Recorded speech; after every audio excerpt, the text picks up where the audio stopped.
2021년 1월 1일 새해 첫 저녁 기도회를 시작하겠습니다. 찬송가 354장 주를 앙모하는 자 찬송 드리시겠습니다.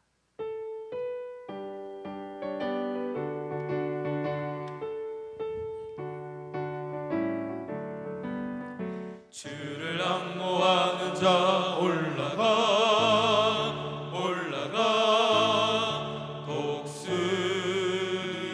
독수리같이 모든 싸움 이기고 근심 걱정 벗으는 올라가 독수리같이 주 앙모하는 자 주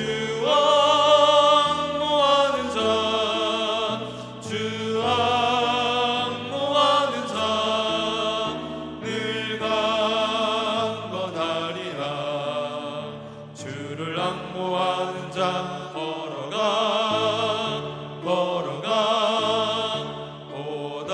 고단치 않네. 길을 잃은 양떼를 들은 찾아다니며 걸어가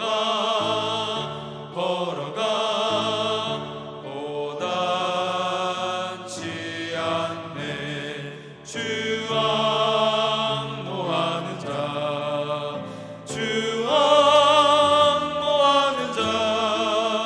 주 앙모하는 자 늘 강건하리라.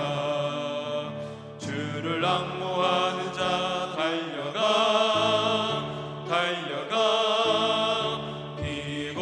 피곤치 않네. 천성문을 향하여 면류관을 얻도록 달려가 피곤치 않네. 주 앙모하는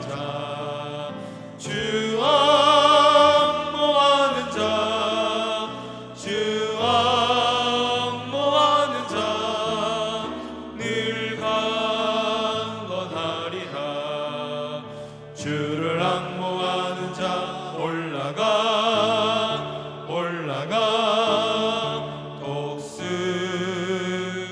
독수리같이 은혜 안에 뛰놀며 주의 영광 보리라. 올라가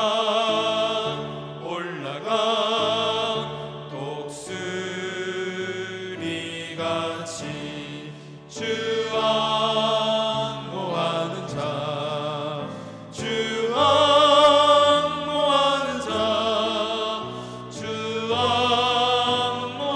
자 늘 강건하리라. 오늘 우리에게 주시는 하나님의 말씀은 사도행전 1장 1절에서 11절까지의 말씀입니다. 제가 봉독하겠습니다. 데오빌로여, 내가 먼저 쓴 글에는 무릇 예수께서 행하시며 가르치시기를 시작하신부터 그가 택하신 사도들에게 성령으로 명하시고 승천하신 날까지 이를 기록하였노라. 그가 고난받으신 후에 또한 그들에게 확실한 많은 증거로 친히 살아계심을 나타내사 40일 동안 그들에게 보이시며 하나님 나라의 일을 말씀하시니라. 사도와 함께 모이사 그들에게 분부하여 이르시되 예루살렘을 떠나지 말고 내게서 들은 바 아버지께서 약속하신 것을 기다리라.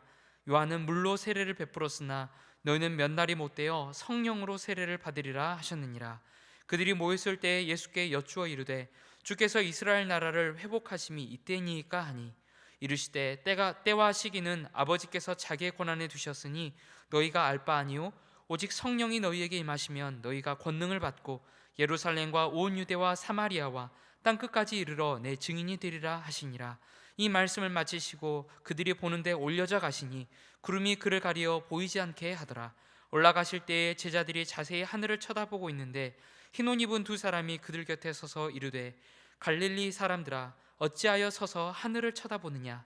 너희 가운데서 하늘로 올려지신 이 예수는 하늘로 가심을 본 그대로 오시리라 하였느니라. 아멘. 오늘부터 사도행전의 본문을 따라 은혜의 말씀을 나누도록 하겠습니다. 사도행전은 누가복음의 저자이기도 한 누가가 기록한 것으로 예수님의 사도들이 어떠한 선교 사역을 했는지, 그리고 초기 교회가 어떻게 성장해 갔는지를 기록하고 있습니다. 사도행전은 성령행전이라는 별명이 붙어 있기도 한데요, 초기 교회의 성장에 있어서 주도적인 역할을 한 주체가 사도들이 아니라 성령님이시라는 이해에서 비롯된 별명입니다. 또 어떤 분들은 성령님이 그리스도의 영으로 불릴 뿐만 아니라 성령님은 예수님의 지상 사역을 그대로 계승하셨다는 사역 차원에서 사도행전을 예수행전이라고 불러도 틀린 말이 아니라 주장을 합니다. 어쨌든 확실한 것은 초기 교회의 성장과 부흥을 이끈 주인공은 인간이 아니라 하나님이시라는 사실입니다. 하나님의 역사하심이 사도들을 사도답게 했습니다. 하나님의 역사하심이 성도들을 거룩한 성도답게 했습니다. 하나님의 역사하심이 교회를 사랑과 능력이 충만한 공동체로 세워주셨습니다. 그래서 우리는 사도행전을 보면서 다시 한번 모든 것이 하나님의 은혜라고 고백하지 않을 수 없습니다. 2021년 새해에 저와 여러분의 삶 속에도 이 하나님의 풍성한 은혜와 긍휼이 역사하시기만을 간절히 바람하지 않습니다. 누가는 예수님이 지상에서 행하신 마지막 일들로부터 기록하고 있습니다. 예수님은 부활하신 후 40일 동안 사도들에게 자신을 보이시며 가르치셨습니다. 예수님은 자신이 죽음을 이기고 살아나신 것을 여러 가지 확실한 증거로 제자들에게 보여주셨습니다. 아울러 40일 동안 제자들의 눈에 보이시며 또한 하나님 나라에 관한 것들을 가르쳐 주셨습니다.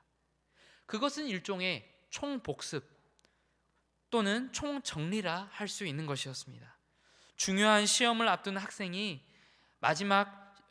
마지막으로 시험 범위를 전체적으로 훑으면서 핵심적인 내용들을 복습하는 것처럼 사도들은 세상으로의 파송을 앞두고 예수님께로부터 받은 가르침들을 총복습한 것입니다. 예수님은 제자들에게 예루살렘을 떠나지 말고 하나님 아버지의 약속을 기다리라고 명령하셨습니다. 여기서 아버지의 약속이란 예수님께서 일전에 말씀하셨던 것으로 하나님 아버지께서 성령을 보내주시겠다고 하신 약속을 가리킵니다.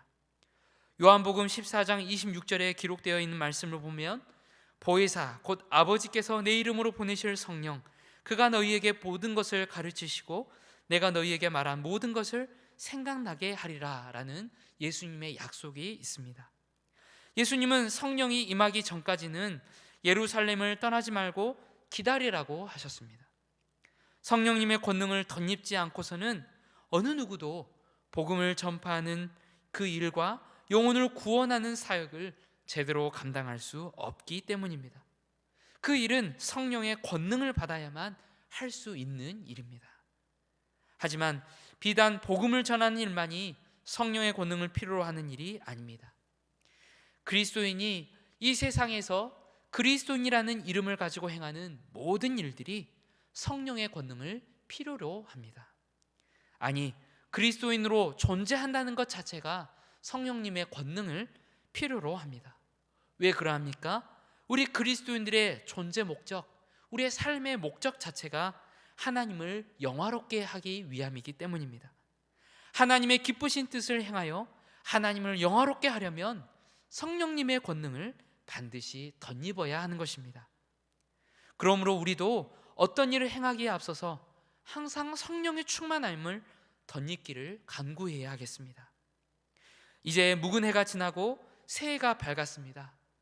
아마도 우리 각자는 2021년에 이루고 싶은 꿈과 해야 할 일들에 대한 계획, 그리고 성취하고픈 과업들을 갖고 있을 것입니다. 그런데 우리는 그것들을 두고 끊임없이 나 자신에게 물어야 하겠습니다. 내가 그것들을 추구하고 애쓰고 노력함이 과연 하나님의 영광을 위한 것인가, 아니면 단지 나의 탐심과 야망을 채우기 위한 것인가? 그렇게 우리는 끊임없이 자신에게 질문하면서 내 삶을 움직이는 동기가 내 이기적인 욕심이 아니라 하나님의 영광을 위한 목적이 되도록 해야 하겠습니다. 그 다음으로 우리가 놓치지 말고 해야 할 일은 성령님의 도우심을 간구하며 하나님 앞에 엎드리는 것입니다. 어떤 계획을 실천하거나 목표 성취를 위한 구체적인 활동을 하기 전에 우리가 절대로 간과하지 말아야 할 것이 바로 기도입니다. 예수님의 사도들이 예루살렘에서 성령을 덧입기를 기다려야 했듯이 우리도 무슨 일을 할 때든지 성령님의 능력을 얻기를 구해야 하겠습니다. 만일 우리가 하나님의 영광을 위하여 어떤 일을 행하고자 한다면 하나님은 그분의 크신 능력으로 우리를 도우실 것입니다. 우리를 더 지혜롭게 하시고 더 기민하게 하시고 더 탁월하게 하실 것으로 믿습니다. 올해 여러분이 행하는 모든 일들에 성령의 권능의 도우심이 늘 함께 하시기를 간절히 바랍니다. 제자들에게 당부한 말씀을 다 마치신 예수님께서는 하늘로 올려져 가셨습니다. 올려져 가셨다는 말은 수동태적 표현입니다. 즉 예수님이 스스로 올라가신 게 아니라 다른 누군가의 힘에 의해서 올려져 가셨다는 뜻입니다. 그렇다면 예수님을 올리워 가신 그분은 누구십니까? 다름 아닌 우리 아버지 하나님이십니다. 하나님의 능력에 의하여 올려져 가신 예수님은 무한정 위로 올라가서 우주의 어느 한 곳에 가신 것이 아니라 예수님은 이 피조 세계를 떠나서 하나님 아버지가 계시는 천상의 세계로 가신 것입니다. 제자들이 승천하시는 예수님을 자세히 쳐다보고 있을 때 흰 옷 입은 천사 두 사람이 그들 곁에 서서 이렇게 말했습니다. 갈릴리 사람들아, 어찌하여 서서 하늘을 쳐다보느냐? 너희 가운데서 하늘로 올리우신 이 예수는 하늘로 가심을 본 그대로 오시리라. 두 천사가 말한 것처럼 부활하여 승천하신 예수님은 그 모습 그대로 다시 세상에 오실 것입니다. 하늘로 가심을 본 그대로 다시 오실 것이라고 했습니다. 천사들의 호의를 받으면서 구름을 가르고 영광 중에서 다시 오실 것입니다.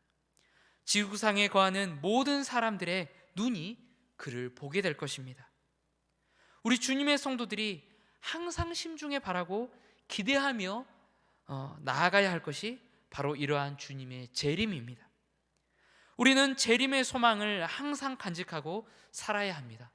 왜냐하면 재림의 소망만큼 우리 성도들을 굳건하게 해주고 인내하게 해주고 사명에 충성하게 만드는 것이 또 달리 없기 때문입니다. 우리가 세상에서 많은 유혹과 시험과 환난을 당하지만 의로우신 재판장이신 그리스도 앞에 서게 되는 그 마지막 날을 생각하면 우리는 참고 인내하고 견딜 수 있게 되는 것입니다.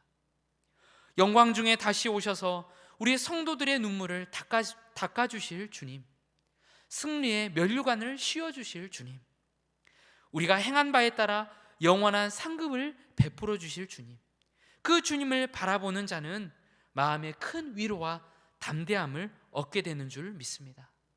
그러므로 사랑하는 여러분, 재림하실 우리 주님을 생각하면서 세상의 유혹을 물리치시고 믿음의 시험과 환난을 견뎌내시고 세월을 아끼며 사명에 충성하시기 바랍니다. 하나님께서 우리의 생명을 연장하사 또 한 해를 살 수 있는 기회를 우리에게 허락해 주셨습니다. 이 선물과 또 같은 시간들을 살아갈 때 성령님을 더욱 의지하시기를 바랍니다. 모든 일에 기도와 간구로 하나님께 나아가 성령의 권능을 받아서 주님께로부터 받은 사명을 충성되게 잘 감당하는 한 해를 보내실 수 있기를 간절히 바랍니다. 우리 들으신 말씀을 기억하면서 세 가지 기도 제목 가지고 함께 기도하기를 원합니다. 첫째로, 성령님의 도우심을 힘입어서 육신의 정욕을 이기며 주께로부터 받은 사명을 잘 감당하는 한 해가 되게 해달라고 기도합시다. 둘째로, 다시 오셔서 세상을 심판하시고 성도에게 승리의 면류관을 주실 주님을 바라보며 살아가게 해달라고 기도합시다. 마지막으로, 우리 교회 성도들이 더욱 예배 중심, 말씀 중심, 교회 중심으로 살아가게 해달라고 기도합시다. 이 세 가지 기도 제목 가지고 자유롭게 기도하시겠습니다.